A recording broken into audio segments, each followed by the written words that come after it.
Collective Awakening podcast. Sharing truth and knowledge in this time of conscious awakening. With Chris and Stephen.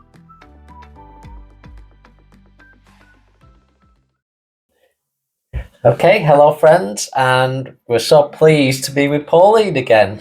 Pauline's pleased to be with Christy. Amazing, really excited in person podcast. Wonderful episode, and we're so pleased that you welcome us into your home as well. This lovely sanctuary, so we can be with you. That's right. Yeah, you are more than welcome.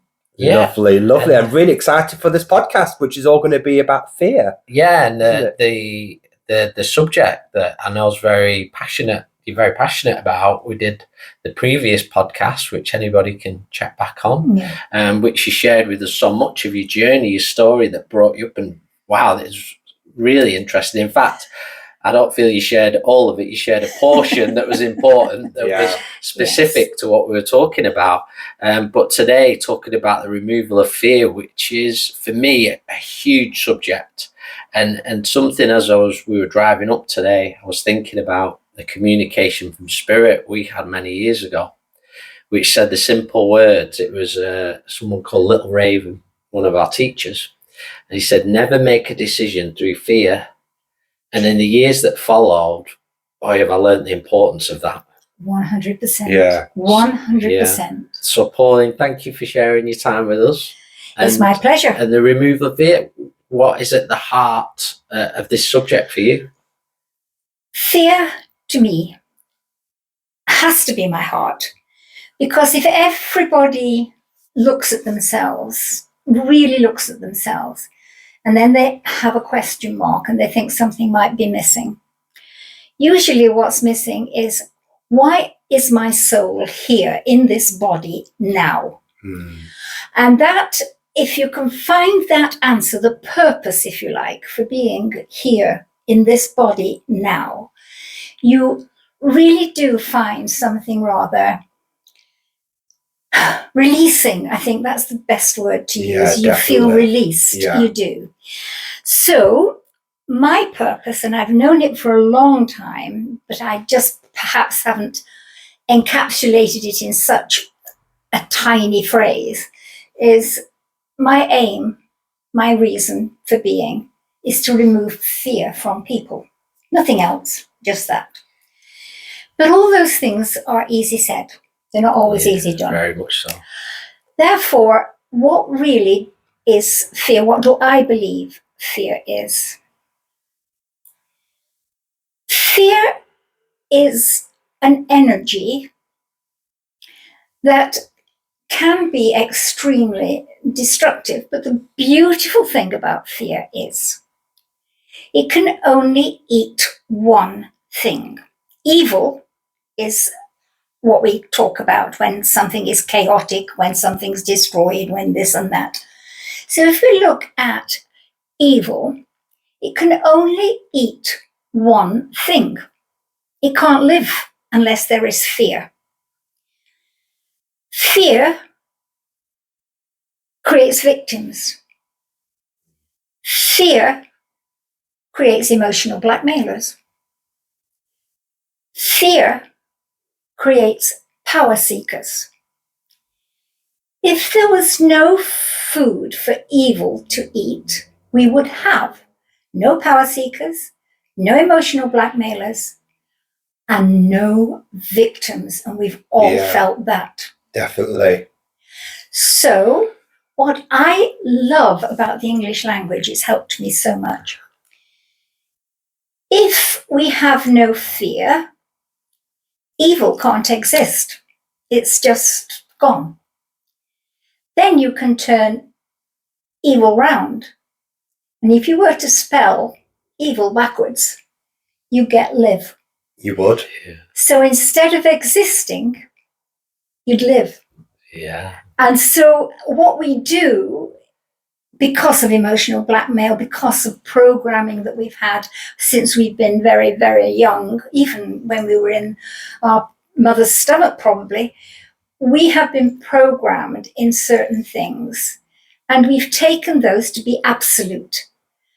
But nothing is absolute unless it feels 100% in your middle. Mm-hmm. And the other thing that's interesting for me about fear, it can't just go away if it's been in your life like that. We're not Mary Poppins. We're not doing magic wands. Well, we do actually. Yeah, a lot of it. We do a lot of magic wands, but not quite in that way. So what I always believe is that we take one little area and another little area until we can say, yeah, that's fine. But I do want, for those of you who have been working on your own fear, or you too, and I know you've both been working on your own fear. Yeah, definitely. There's one thing you probably haven't realized, even after that gorgeous trip you've had. Yeah. They've been on a trip. Even after that beautiful trip you've had, when you are working on something, it's like peeling an onion. Oh, yeah. We say that all the time, yeah. It's like peeling an onion. And you have to get down to that very little kernel in the middle. Yes. that will sprout the new life. So once you think you've done it all, excuse the word think or believe, you've probably actually got down to that kernel and still something doesn't work. And the reason that doesn't work is for two things. One is because your memories for your journey, the programming that you've had from other people, Yeah. they are still in your memory. They're still part of you, aren't they? They're still a part of you. Yeah. That's the one thing you can't do. You can't cut away an experience. A lot of people want to do that, don't they? Yes. Yeah. That is what I do hope to help, as you both do to help. I think that's a really good point that you're making with that. Yeah, you can't cut away your experience. What you can do is you look at what is adverse, because I won't use negative and I won't use positive, because we need both ends of the battery for us to be able to have energy. Yeah. So we need to remove any adverse effects as we look at the fear. But we also need to remember that that action that was started by fear will have allowed us to become strong in a certain area. Yeah. Might only be a little bit. Yeah. But from that moment on, when we don't get afraid of its adverse effects, but we absorb the beneficial effects, then what we have is this wonderful growth. And then each time we have a kind of negative reaction or adverse reaction to something, no, been there, done that, it's gone. And you have to, for a little while, because it's been persistent in your life, for a little while, you just have to say, no, not taking that. That's not is. That's where the Think Right book that you appreciated so much is about. It was. It doesn't have to be is.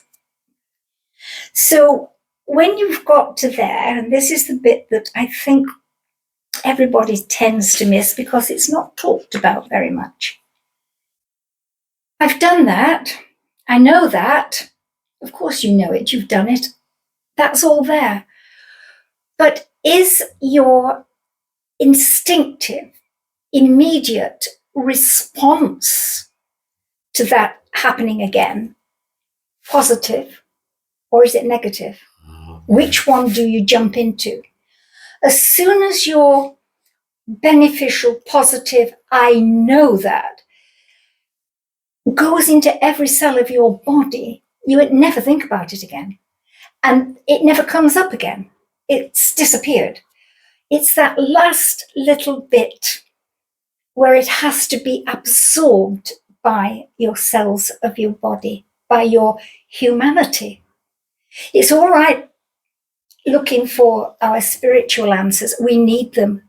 We wouldn't be here without them. We wouldn't be living without them. But we also are human. And we need to be able to absorb into our human cells what's necessary. So what would you say, talking about that, because, our podcast is very much about collective awakening and very much about the spirit. And I think you're absolutely right. The physical body or the physical side's often ignored.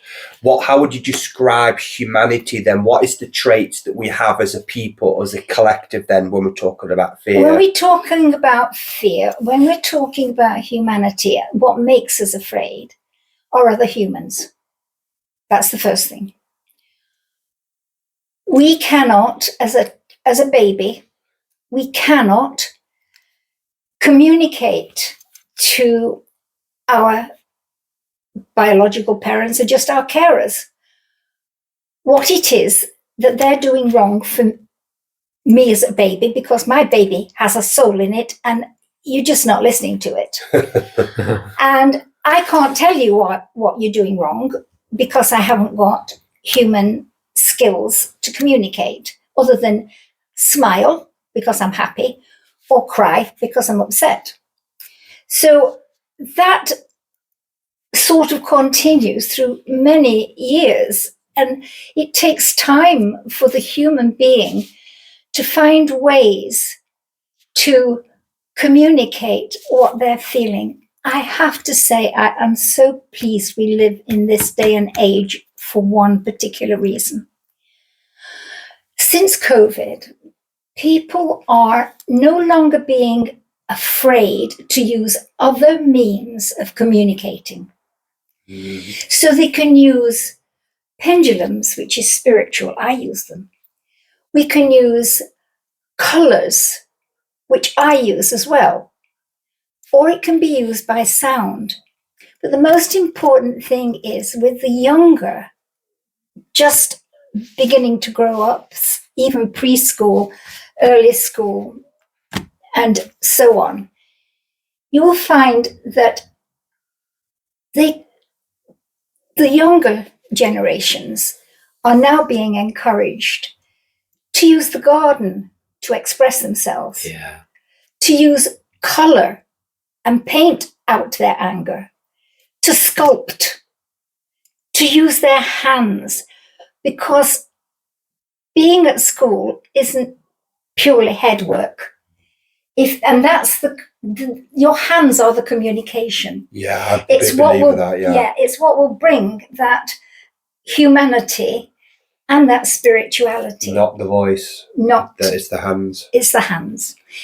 If you think about something comes up and it sounds crazy, it's the gut reaction. We've all done that, particularly if we're in this business. We definitely think, you have to be joking. I can't possibly do that. Or you must be crazy. And you're talking happily to your guides on this, and they are lovingly patient with you, and they just sort of, she's off again when it's me. And they just wait till I have my little tantrum. But then if it comes from here, what happens is it's coming from the center of your soul, because it's a truth. It's coming through the soul and the soul's memories. It's coming up into the heart. And as long as we can use universal love, which can be a bit cruel and tough at times, rather than their woolly human love, it can get to the throat. Yeah. Now then, I am known for telling people to cut off their head. And the reason I say cut off your head is because once it comes up past the mouth into the brain, where the thinking and believing parts of your mind are, the knowing of your mind is down here, you tend to talk yourself out of it because of all these experiences that you've had. So this is why I am so delighted more and more of the educationalists with the young people are acknowledging, maybe not in the way that I am putting it, because I'm putting it in a truly spiritual, bigger picture way of a human being. Yeah. But it's allowing that information from their middle to come out with their fingers, with their hands. And so to me, I'm just delighted that's beginning to happen. It's amazing, yeah, and very inspirational as well.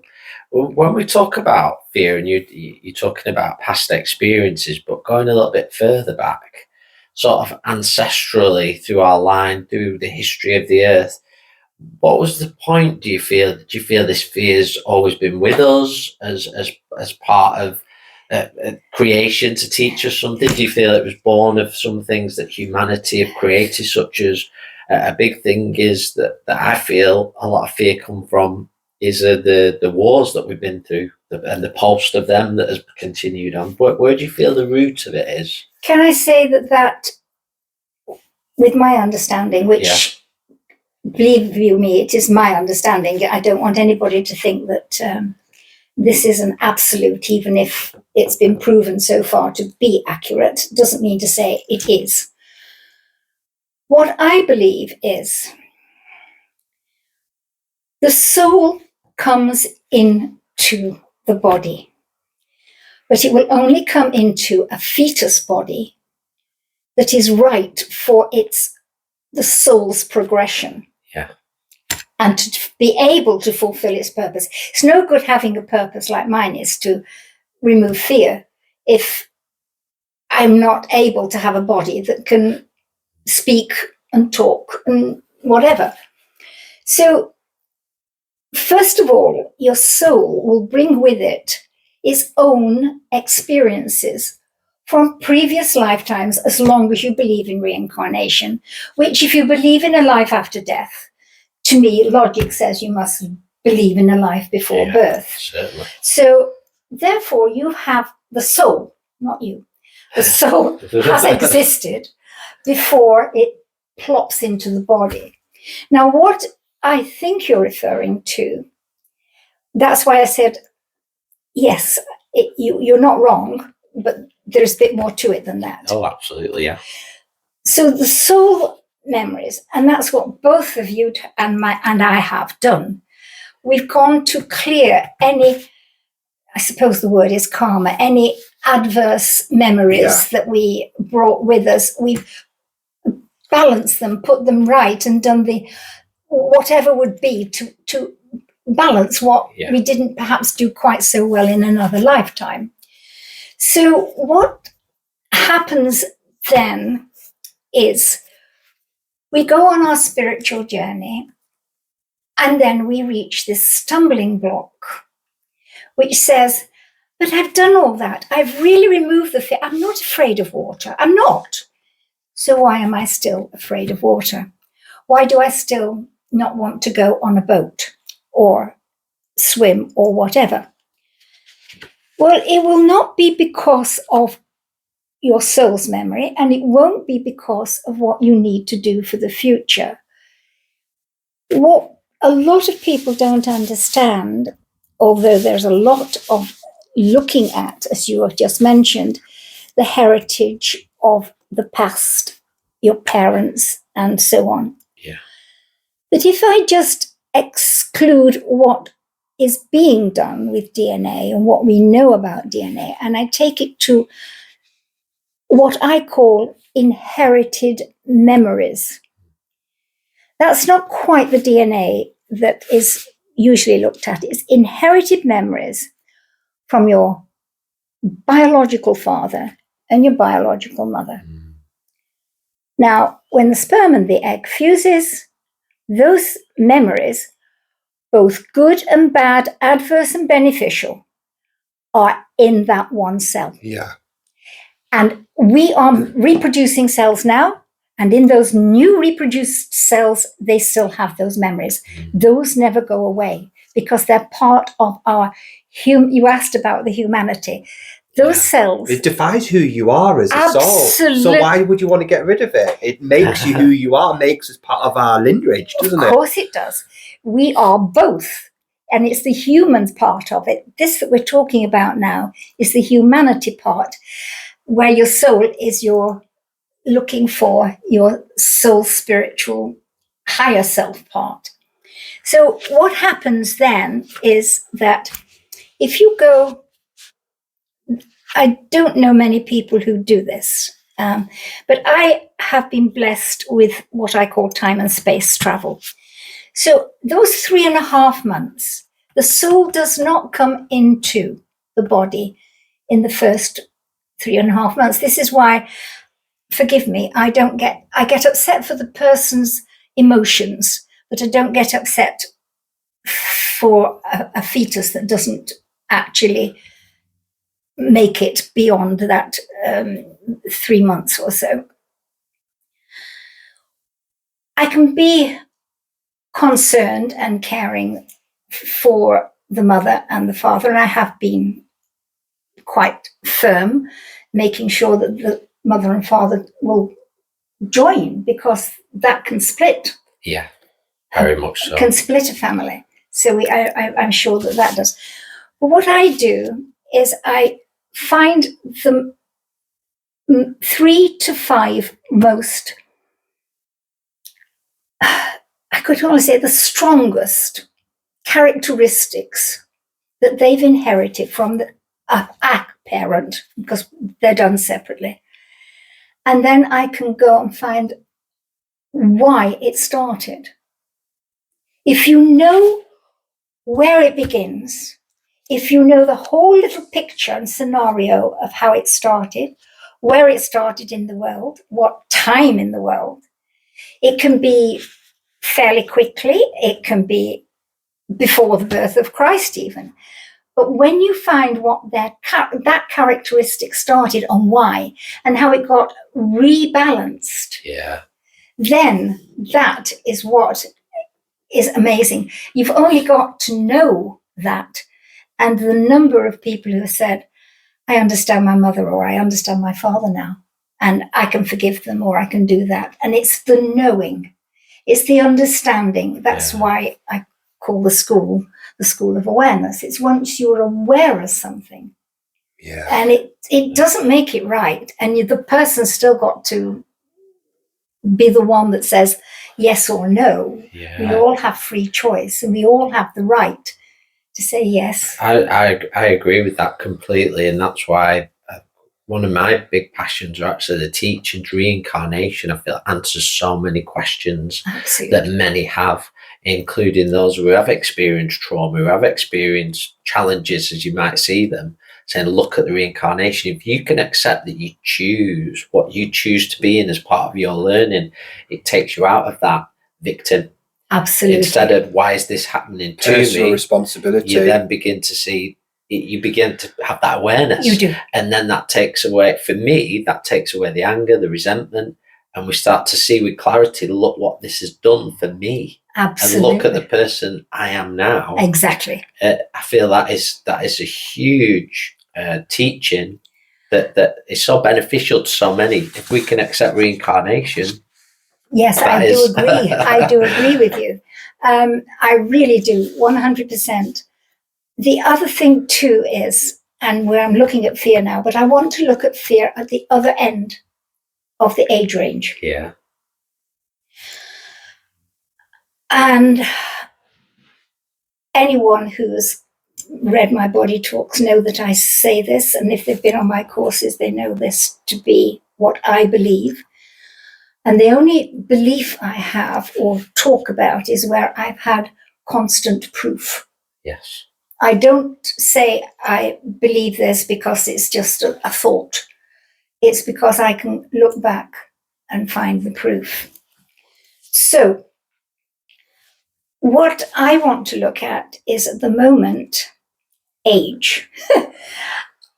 I don't mind confessing that my personal problem is having to fight any fear to do with how people assume I will be if all they know about me is my age as it is written on the paper.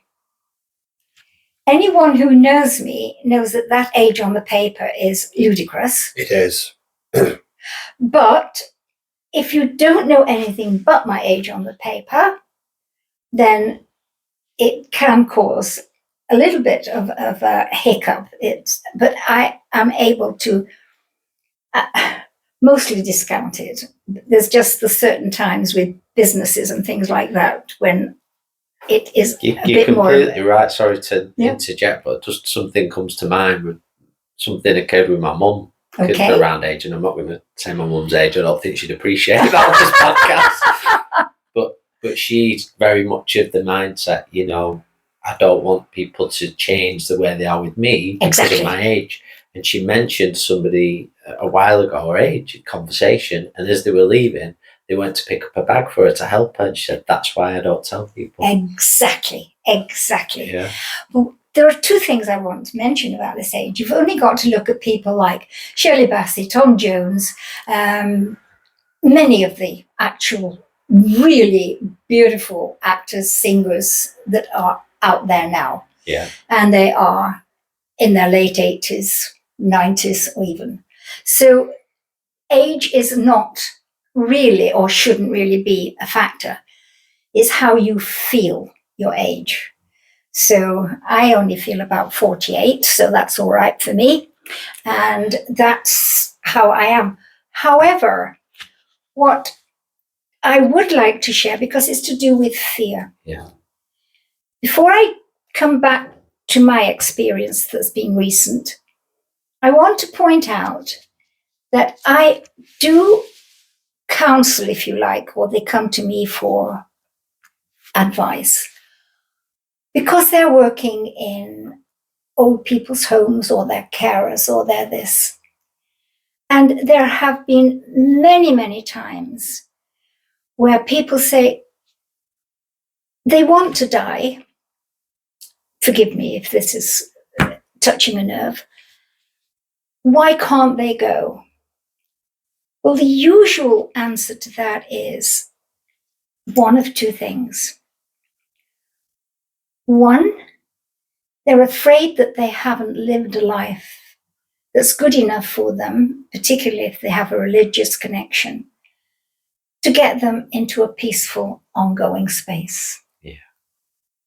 So it's absolutely imperative that if that's the reason, you bring up all the wonderfully good things they've done in their life to prove that they are good enough and that they will not be rejected or burnt in hell or whatever. The second thing that to me is important is because they want to finish something, something that's not quite been completed. They might want somebody to speak to them, or they want to do something for somebody, or they want to make a connection, but there's usually something that they feel they still have to do. So what normally I advise the carer or person that's consulting me with, I usually say to them, find out what it is they still believe they have to do. It could be on their bucket list, it could be whatever. Find it, work around it. And then, as in one case, I said to one lady, just tell your father that as this can't happen and he's in pain, that you will do it for him. That when that connection is made to the daughter, then you will do what your father wants. And within 36 hours, he had left, and that was a beautiful thing to do. So sometimes we have to just find out what it is and then love them enough and reassure them. I mean, you're talking about reincarnation. It's a wonderful place to go to and a wonderful place to be. I mean, my father, actually, when I was only 15, he was in a coma. And mother had gone out with the nurse to see what the doctors were saying about Daddy.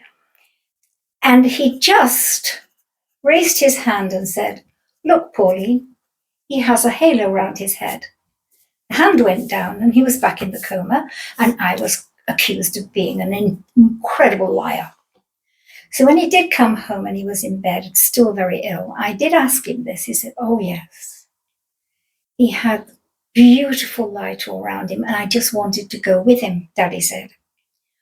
But he told me I could go with him the next time I saw him, but I had to come back this time. Maybe he had to come back just to give me that proof. I don't know. But there it is. But I am not afraid of leaving my body, knowing I can come back to it. What this means is the three of us know that to be true. Yeah. The majority, perhaps, of the human race hopes it is true. Yeah. Not know it's true. And that's the difference. And that's why we have to use these ways to remove their fear. And it's a lovely way of going around in different things like that. I think you made so many really powerful points, and I believe that before our incarnation that we have sort of contracts, the roles that we want to play, the characters that are going to come into our lives. And I think when we talk about parents or children looking after their parents or vice versa, that somewhere that there is a sort of contract that happens for a reason. And Chris, I think, made an excellent point that when you step out from the victim perspective and that you truly know who you are and why you are here, you just know that everything happens for a reason. I know that me and Chris have got a soul contract. For whatever reason, we've come back to co-create. I know that I've got certain contracts with certain people for a purpose. And sometimes, there's been people in our in-laws that have needed to look after their parents. And I know that that's a soul contract. And when they understood that, it was like a burden release from them, the fear release from them. Exactly. But particularly with people with Alzheimer's and dementia, exactly. I feel that they've come back to look after them because there might have been something that they need to learn. We're here to learn, we're here to grow, and we're here to experience, aren't That's we? right, yes. Yeah, I feel that's, and you both touched on it. You touched on it there, Pauline, and I feel that would be very helpful to people. Because how many people are in that situation where perhaps a family member's at end of life, or you are that person at the end of life situation. And I feel so many people who we encounter in this work, a lot can come up in that time. Absolutely. And people can actually, in that time where they perhaps take on the roles of carer for their mother, father, whatever situation, they can actually begin to heal a lot in that time. But sticking to the subject, I'm trying to is this the fear, which for me, so many fears trace back to the fear of death.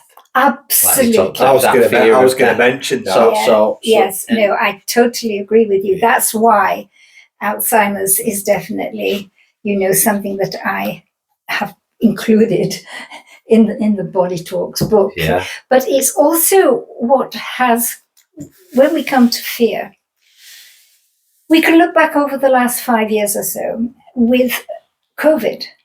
Yeah. That also brought in from the outside another arm that was fear related. And then they were afraid. I wasn't, but I was blessed by not being. But unfortunately, the people I knew were afraid to go out because of various things, which started them off on a role of isolation. It's another subject altogether, but then it's built up sometimes a fear of communication on a face-to-face. This is why it's so lovely to have both of you here, because it's so nice to not just see a face on a screen or hear a voice on the telephone, but you can't actually have a hug and feel it if it's on a screen. Yeah. And even the way you sort of converse, have a conversation is totally different in person. 100%.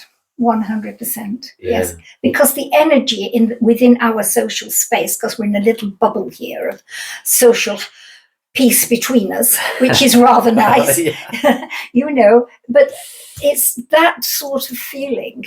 And if we have inner peace, we radiate peace to the others, and that helps to go out into the atmosphere, and that also is contributing to removing fear just by it being around. Spot on, yeah. Because you came in this room and you said it felt lovely, like a lovely, and in fact, it's a real working room. You know, we work in this room and do all kinds of things in it, but it does still have that feeling because the people that come are at peace with themselves. Yeah. And that radiates into your atmosphere. You resonate, we vibrate frequency. And I say to Chris all the time, you know, for me, as we are evolving as beings, that we stepping away from what I would call language, man-made language, because we're reading energy. We are sensing energy. But I want to go back to a little bit about, not about COVID, because it's very much about fear. That I feel that we talk about the collective, we talk about humanity here, that a lot of us have come back to radiate that that light or that frequency into the collective as we do that work on ourselves. But the universe is but a mirror, aren't they? The universe works with humanity. So what I'm trying to say is that if there are things that are unhealed in humanity as a collective, then the universe is going to project and mirror that out. So therefore, what I see is that the COVID wasn't a negative. Oh, no. It was actually something that we needed to go through. And when we come out of the other side, we're going to be better for it because we are healing what we've got to heal within ourselves. Does that make sense? 100%. 100%. But what it did trigger me, a thought that I thought I should perhaps mention is, again, we have looked at the fear. We remove it, or try to remove it, first of all, from our soul memories so that we can evolve and become a better, sort of the lower self and the higher self can come as one, and we can say, I am.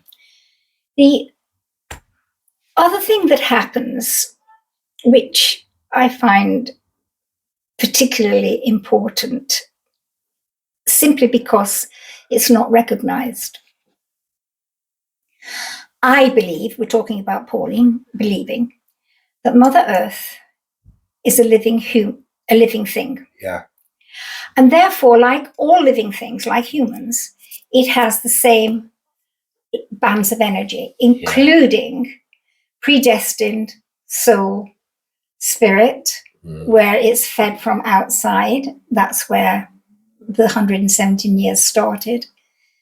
The emotion, which goes round the earth itself, the thoughts, and so on and so forth. Right. When we have consciously accepted that we've cleared that thing and that it's in us and we're not responding to it, and it doesn't need to come in our life and it suddenly goes away, then all of a sudden something happens and there it is, bang in front of us again. Why? You mentioned the collective. If you take, I'm going to go back a long way because it was the one that was regulated and we have the records of so clearly. When the Twin Towers went down, and we are in September, so when the Twin Towers went down on the 11/11, what happened was you could see how around the world different areas would at different times suddenly become incredibly angry, or they would become, I don't know why I'm crying all the time, and so on and so forth. What we perhaps don't realize, and maybe this is pushing the boundaries of what we do on an everyday basis a little far, but actually I believe that all thoughts go up. So all those thoughts about 11/11 were all collected and eventually came down until they absorbed into the people that were on Earth. So do you think we had a release? No, I think it's the other way round. We don't realise, then we have to release it. Right, okay. You know, if you suddenly find you're crying, well, what's happened?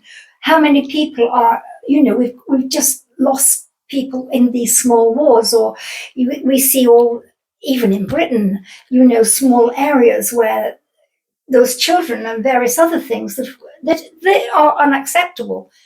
But because they are unacceptable in the way we think of things initially, there may be a reason for it to happen, yes. But what I'm trying to say here is that the thoughts about all that went up, radiated into the atmosphere of Earth.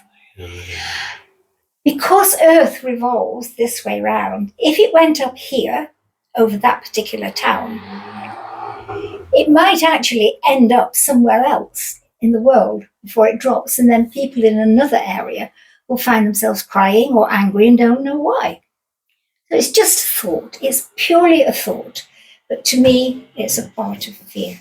And if we can recognize it and ask ourselves, has this come from our soul? Am I still evolving? Has this come from somebody else? Yeah. Has this come, in fact, from the atmosphere? Yeah.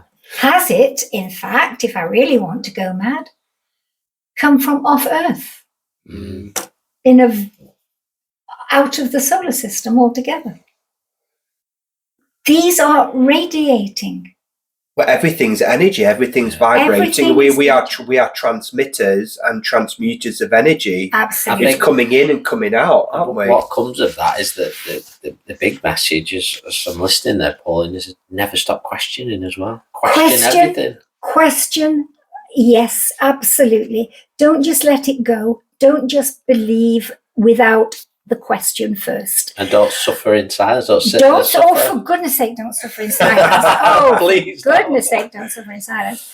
But also, more than anything, if everyone can understand that without fear, there is no evil in the world whatsoever. There will be no power seekers and politics going mad. There will be no emotional blackmailers, so the relationships become much nicer. But most importantly, everybody here in this room, listening on the podcast, talking to us all at another point in time, if we have no fear, we will live. We won't just exist. Yes, that's the key. 100%. And what I know you touched on it a little bit at the beginning. This fear that we can emit as well. It is feeding those other energies that do exist out there that many would like to say don't. Exactly. You know, and not everything is love and light. There is that duality in this world. 100%. And that is what's feeding so many things. Almost, I was thinking of that when you were even mentioning 9/11. What goes into the atmosphere? So if we're vibrating out that fear consciousness all the time, that is going to feed into negativity. What is good and what is going to play out on the earth as well. Exactly. I've even seen it in my life where when you start to step away from fear, things change very fast. Wonderfully. Yeah. Wonderfully. Yeah. But you have to be aware of it, don't you? Some people aren't aware of it. This is why I was so pleased that you were asking me to talk about it, because now more people will possibly be aware of the value of not being afraid. And if you do have any fear in you, just take 3 deep breaths. Just breathe so that your head is clear. Breathe so that your stress and your lungs and your upper body is feeling open and radiating peace. And then with your last one, breathe anything that's beautiful, taking anything that's not good down through your feet, so your real Mother Earth can burn it away in the center where she has a fire. So as I was mentioning before about, the importance of showing your vulnerability being, for me and Chris have created the Purple Mountain, a non-judgmental space where people can come and be their true self and show their vulnerability. look at the fear, look at the trauma, and really that's the work that we want to do. But the thing that I've come to understand, that a lot of people that are in the state of fear, for me, it is just an illusion. It's not real. I know people, we give it power, don't we? This fear, and we allow it to control us. Then, don't we? Do you find that happens a lot? I do, and I think I would like to just give a quite recent example. I was asked recently to slip into the local hospital for a quick checkup, and I drove there, and then they whisked me out of there in an ambulance and wanted a very quick surgery, quite a serious surgery. And I did something that I'm hoping other people will do. I gave myself time to breathe. So instead of saying yes and letting them go, take me straight in, I said, because as a patient, I have the right to do this. I also have to sign the paper. So I said, would you please give me 24 hours? That was all. I knew I was going to have the surgery. Be foolish not to. What I did then in that 24 hours was use all the color vibrations, use all the I am power from my soul and the center of myself to radiate into the surgery, the people, the equipment, the nurses, the wards I'd be on, anybody coming in and going out. I just blessed and filled the whole thing in a bubble of universal light, cosmic light, universal love, and removing all adverse energies, including fear. The following day, I had the operation, and I should have been in there for 4 weeks. In fact, I was in there for 2. And as the third surgeon was discharging me, saying, I can't believe I'm letting you go so early. And this surgeon went to the door, having wished me good luck and good and well for the future. She turned around and simply said, I don't believe you know, Mrs. Turner, what an amazing person you are and what an amazing recovery you've done. And I said, well, that's because I believed in the truth, the I am. And it was by removing fear before I had it that had this incredible result, as you're seeing now. Yeah, and there was a couple of points there. One, I'm so pleased you share that experience. I'm sure many would really gain a lot from that and resonate with it. But also what you mentioned earlier was the taking time to breathe. And so many people that have visited the Purple Mountain lately, and when they'll have maybe a healing session or something, and say, it's the first time I've stopped and not done anything in so long, without the television going, without something happening. And so many of us don't stop. And you're always in charge. Yeah. So like in that situation, you knew it had to be done, but you almost stood in your power and said, right, I'm going to just breathe. I'm going to allow myself that. And then when I'm ready, I'll take the next step. Exactly. And we can always do that, can't we? All of us Instead of tumbling into it. And not allowing the fear to take over. Or what will they think of me? I mean, will they do it if I say no? Yes. All those are the 100%. questions that we have been brought up with.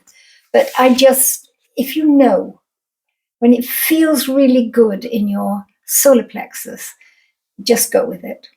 Trust your intuition. It has never let me down. And I was watching a bit of a podcast about that intuition, and actually intuition always, when I've ever been guided by my intuition, has always made me feel uncomfortable. Yeah. It's because it's the uncomfortable space where truth lies. Actually, isn't it? It's not when everything's going perfectly. No. It's there. It's how many of us have had the experience? I've had it happen to me lots of times, when you might get an invitation to go somewhere and you can think of 1,000 things in your mind that tells you not to go. Exactly. But you have this one little itch in the tummy that you must go, and you end up having the most wonderful experience. And then you end up saying after, I'm so glad I went, because there was all these reasons for me not to go. And it's that blimmin' mind that comes in, and it's the same when we did cold water therapy, or bungee jumping or anything. The minute that mind... bungee jumping, I don't know. But anything that sparks this fearlessness, the warrior side within us, as soon as that mind comes in, it, like you said, it talks you. It's always to talk you out of it. And actually, the minute you go back to the breath, and I found the breath being such an important technique. Absolutely. It's simple. It's free to use. It helps. At the end of the day, the way I understand it, the mind is not your enemy. The mind, the ego, it's there. We're part of who we are. The mind can't be your enemy because there's 3 parts to the mind. And one part is your knowing. Yeah. So how can it be your enemy? Okay. Yeah. Your thinking, those are your 5 physicals. You wouldn't be in a body without them. So that bit can't be. It's this bit that you have more control over. Not this. You can say no to it and deny it, but it's not always a good idea. It's usually the beliefs, the experiences, what you've had to go through during this lifetime that resonates in your belief. But like you said, those memories where I talk about a lot of my memories growing up as a child, that I made a choice. Oh, yes. That I'm going to allow that, perceive that as negative and allow that to control my life negatively, or I can use those experiences for the good and the better, because we've all got a choice. So you can either be led by fear, or you could be free of it, but also be aware of those experiences, because it's who you are. I say to people, don't wish any negative experience away. And actually, Spirit said to us, they don't see it as negative or positive. Yep. Every experience is actually has a reason and purpose. Yeah. I mean, it's the more we talk, and it's a huge occurrence at the moment, I feel, it's almost like now or never. Either you're going to step out that victim mentality and really start being and following your path, or you will be comfortable suffering for a little bit longer. I mean, something I just want to share with you, Pauline, is I get a lot of sometimes people messaging me about disturbances in the home energetically. And what I've found, now I've learned quite a bit about this over the years, and I'm very grateful for my experiences. And I do know, and this is zero judgment, many will go, I'm going to come to your house and I'm going to do all these things. And I find the first thing I do, and I've never had to visit anybody's house in many years, is I'll advise and empower that person. Because the first thing they do is they disempower this. I need help. I need somebody to come in. No, you don't. You've got everything you need. So what the way I work, which I feel is right for me, is I empower that person. Exactly. Question what's happening. You can do this. Exactly. You don't need me to come and do anything. No, just do that, and they will do absolutely 100%. And I'm delighted you're doing it. Really. Yeah. Because as you empower that person, they look within. But also, I find that in those circumstances where we talk about fear, is that talk about unhealed trauma can also attract low vibration frequency for manipulation and hijacking. Well, that happened then as well. The same occurrence as well in situations like that in the home can centre on one person emotionally, something going on. And I don't know if you've experienced anything like that. Yeah. Oh, definitely. I've had some extraordinarily strange experiences. It was interesting because before we started the podcast, you did mention that, or I did mention that I'm starting doing one-day courses, but there's also one particular one, and this is important to follow on with what you just said. I do a 4-day course called Environmental Harmony, removing pollution from waters, from all kinds of things, and particularly in the house. And with that particular course, and I was asked to go into someone's house for a meal. But while I was there, they needed, as it does happen, do you think you could tell me why the cat won't go into my daughter's bedroom. So we had a little look at this, and I happened to have my book, The Environmental Harmony, which works on what we call universal charts. It opened up almost by its own accord into the chart on atmosphere and environment. So I went in there, as you've heard me say, I use a pendulum, and I was using my pendulum. And all I could sense was this energy behind the bed, in the wall. So I thought I got it wrong, as one does. We doubt ourselves sometimes. And I was thinking, why won't it stop spinning? And that was because eventually I got the answer. The person who had the apartment before this friend and her daughter, they had been ill in that bed for a long, long time. But what had also happened was one of her friends would come in, two-faced, excuse me, because she would bring things and say, what a lovely person you are, and go out.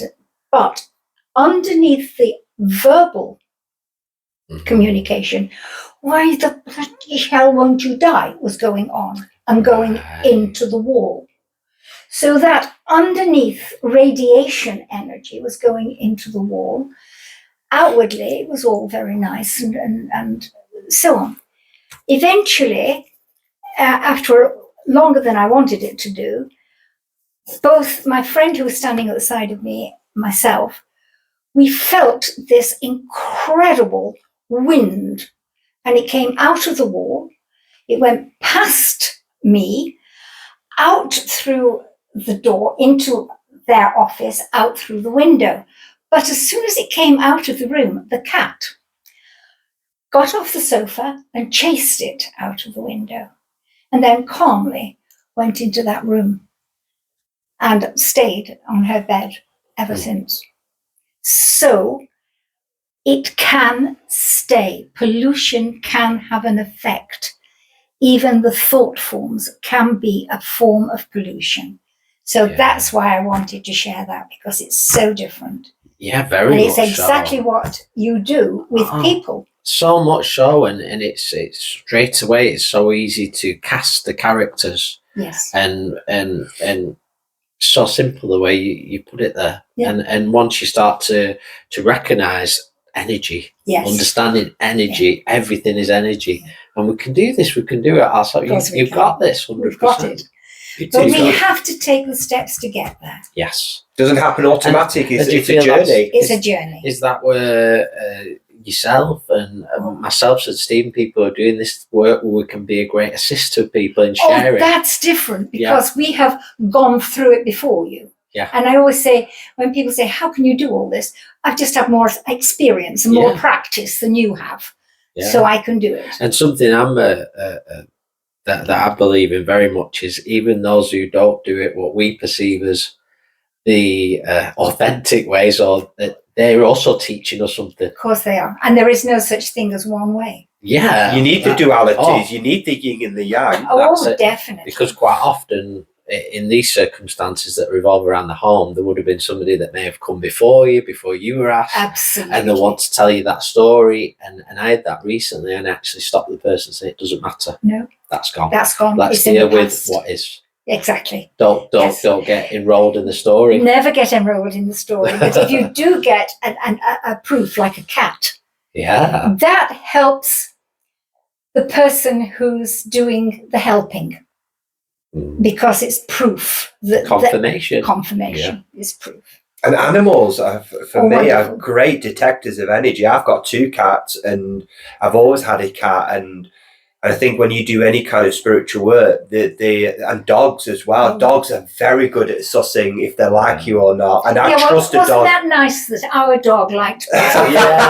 Well, Chris is more of a dog person. I'm more of a cat person. We have both in this house, so I'm all right. And animals have a very good knowing. If an animal walks away or gets disturbed by somebody, look at it. Exactly. I just want to go back a little bit, and it's just for some reason it's coming into my mind, and I found this particular doing a lot of private readings, about going back to when you've got a loved one who is making their transition. I don't like using the word called dying. Oh, no. It's the deterioration of the physical and the It preparation is a transition. of the transition. Absolutely. Because I always say there is life after life, not life after death. And so giving permission to the person that is lying there either in bed at the hospital or the hospice or at home, and the moment they give their loved one permission to go, they will go. Absolutely. So therefore, and I find this with a lot of spirit communication, when loved ones have drawn close and said they were a bit scared in the end, but by giving them permission to go, it helped them so much. Absolutely. So what's your thoughts on that? Because there's a lot, I bet everybody listening to this podcast have sort of experienced that. Of course they do. Of course they do. You see, it's a two-way thing. You're talking about duality a lot. It isn't just the person who is either afraid to go or feel that they shouldn't go because of A, B, C, or D. Yeah. It's also the person that needs to give them permission. They also have to have courage.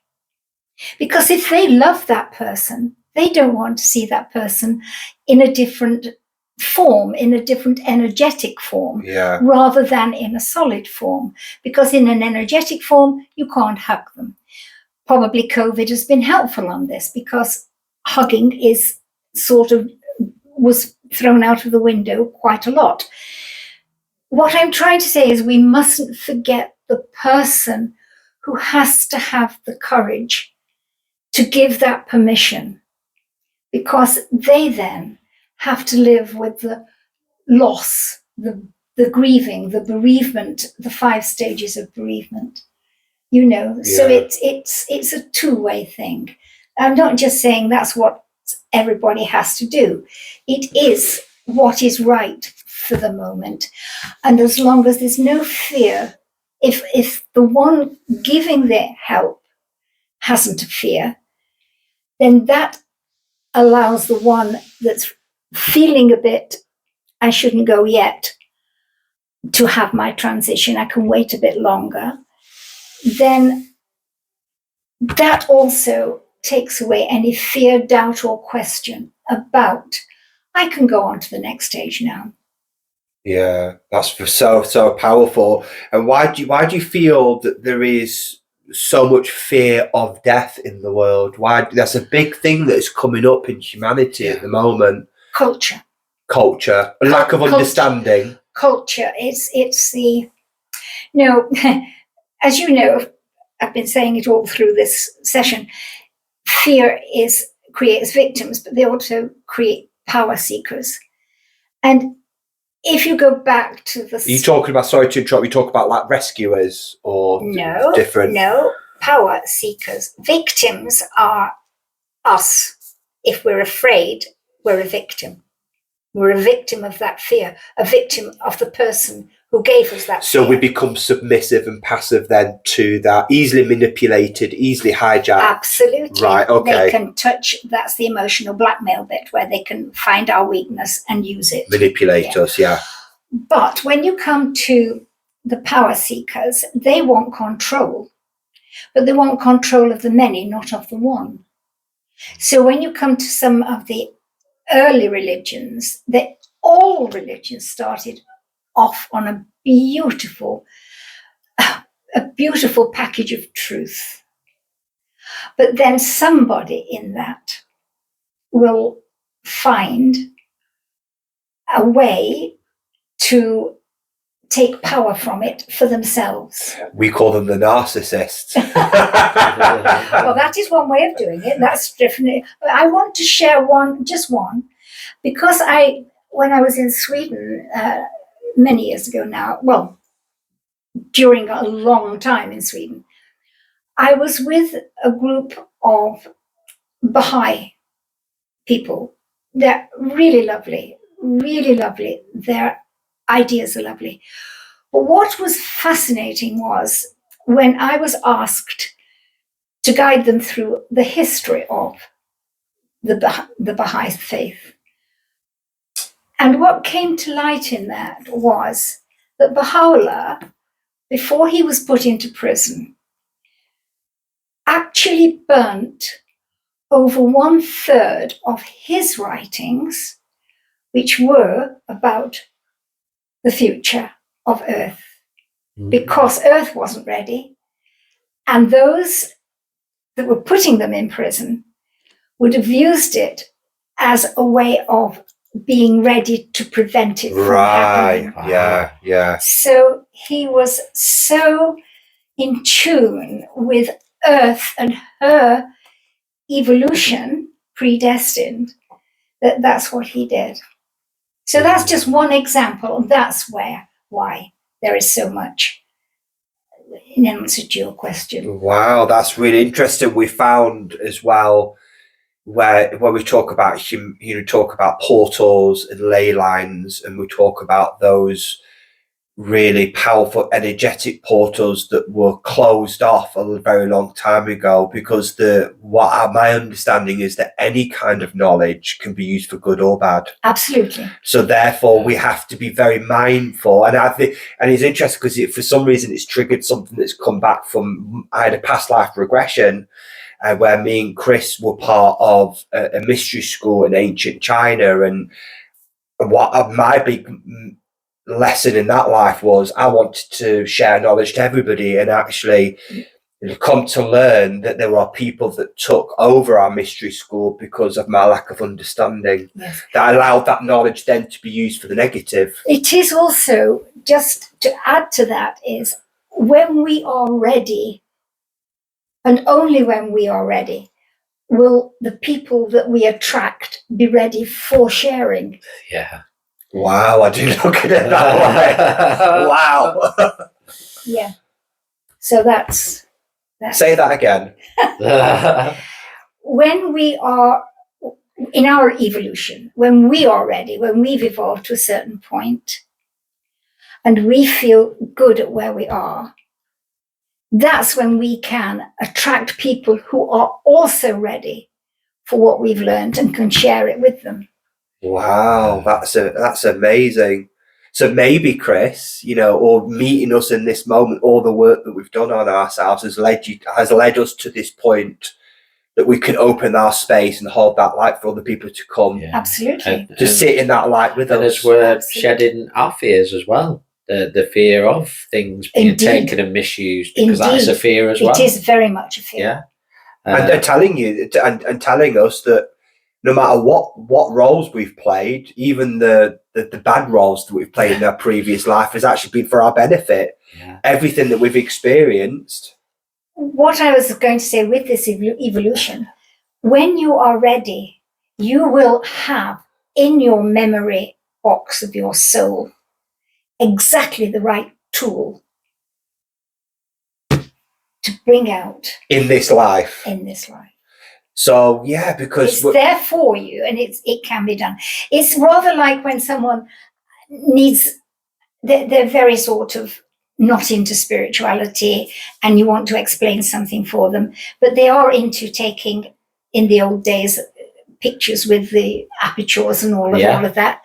And I know nothing about a camera, but I would find myself talking about the camera, and I would have it somewhere in my soul memory.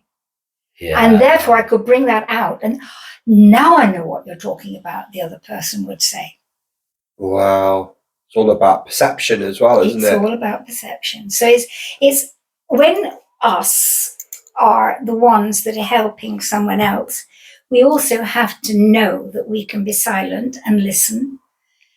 And in that listening and that silence, we will be receiving both sound and visual and energetic signals that will allow us to use the I am power of our seventh sense to help that person. That's interesting, that, because in one of my very powerful healing ceremonies, I always say, I sat there, and through this journey that I had to, medicine basically said, everybody can talk, you're only repeating what you know, but when you sit and observe in the silence, in that quietness, That's right. and you find sometimes people say, oh, you've been quiet. why are you being quiet? And actually sometimes it is, I love talking, I love chatting. We have this with me I and you. noticed. Me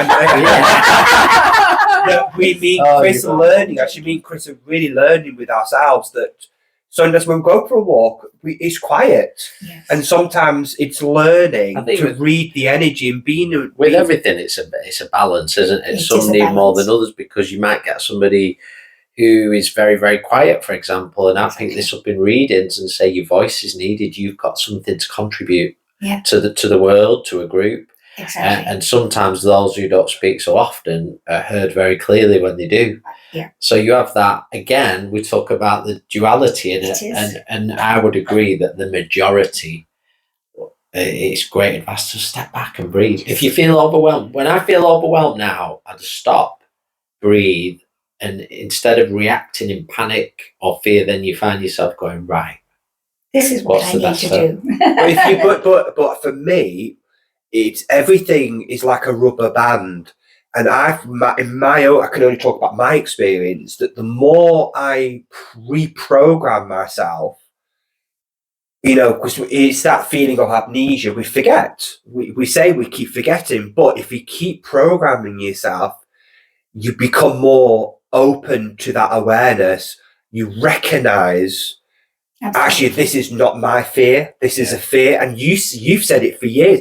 They've tried to imprint this fear on us again, but we're aware of it. But we wasn't aware of it 20 years ago because we didn't have that awareness then. I was aware of it. And a couple of things there that you mentioned, Stephen, is that everything's happened for a reason. If it hadn't, on my journey, if everything hadn't have happened as it has, it's all for my benefit, for my learning, and it's helped me alleviate fear. Yeah. And I think it was about a month ago when they had that everything going on in the airports, and it was all over everything. Yeah. Everything's going off, and I went for a walk. And this is another thing I'll do if I feel overwhelmed. I'll walk.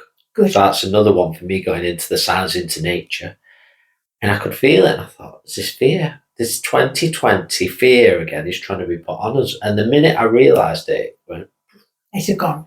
Gone. Can't control seconds. Yes. And again, that word comes back, awareness. It is. Having the awareness. Having the awareness to be able to move forward with what is needed. That's the other thing that I do. It's not what you want. It's what is needed. Oh, wow. But they can both be the same. Yeah. But really, to know that you've got to go with the need rather than the want is important. What advisement would you give to people that I listen to the podcast, and it might be a fear of getting things right with their son or their daughter, or it might be to do with a job change or house move? What advisement would you give somebody if they're aware of a fear? Is I would say, hey, don't run away from it. What advisement would you give? What I would say is, ask yourself this. When you go to bed at night, whether you are sleeping alone, whether there's 20 of you in the bed, just remember the last person you talk to is yourself. You are the only person that can make decisions for yourself. Yes, no, going, staying, talking, silent. You are the only one that can live your life, because you are the only one who has lived it every second since you were in the fetus, the soul entering, and where you are now. No one else knows that much about you, which means, sadly, sometimes you cannot know that much about anyone else.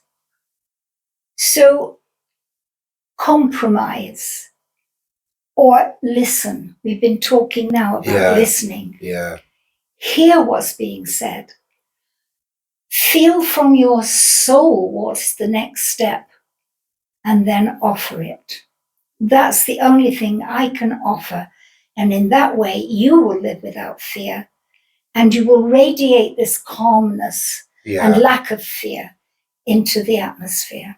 Wonderful. I feel that's a beautiful point to draw. I would agree. This conversation to its natural close. For this one, it's been absolutely wonderful, Pauline. Thank you for inviting us into your home. But one thing, if you'd like to share, I know you've got some workshops you're offering. Yes, I It'd be have. lovely to mention that for those. Did you want to mention the Removing Fear workshop first? Absolutely. The one, Removing Fear, is at the Stories Institute in Lancaster on the 17th of November. And so that is there. It runs from 10 until 4, and it costs only £60 for the day, and you take away with you tools that you can use forever. Yeah. It's not I must go back to it. It's there and it's Can anybody go? Anybody can go. Yeah, anybody can go. I do sort of, if it's a young person that's coming, a young child, then obviously please ask, because it's only 7 people in that particular one that I can do, and they're very welcome to come, but they must be with their adults. I don't limit anything. Colour, creed, age, sex, abilities, non-abilities, anything. Just as long as you maybe somewhere in you are human. That's all we want. And then in October, because this is real fun, the vibrations of colour have an impact on everything.